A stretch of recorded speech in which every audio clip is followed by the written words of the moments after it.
Monarchical government have been challenged.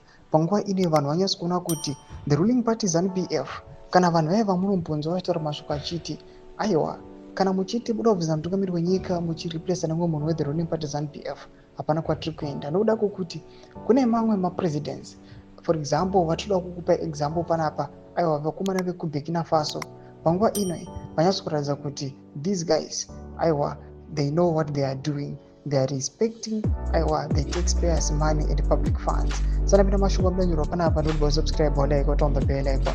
Tipina panapa hendo yaNehemiah anobudanyorwa pa X poster these two pictures amuri kuona. Another one is a video and another one is a picture ari kumbare ramuri kuona. This is a flat, maflats ekumbare anozikanwa kuti aiwa ava nemakore panokonzi people they are squattering pa area iyoyi munzvimbo aiwa yeHarare.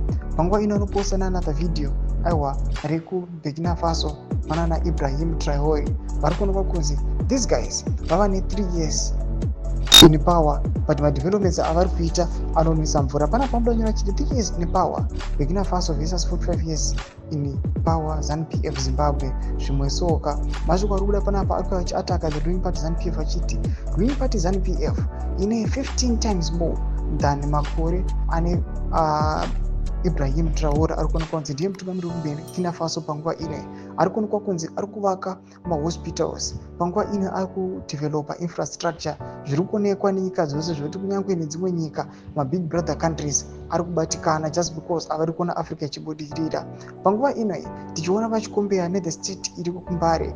Panguva ine vanyatso kuonekwa kuti aiwa ZANU-PF vanhu vanombonzwira tsitsi vachiti aiwa vakomana havasiyei, aiwa vanyatso kuonekwa kunzi these guys kana kuri kuluta nekumora aiwa zvigananda zviri kupinda zviri kunyatso kudya zvichiguta.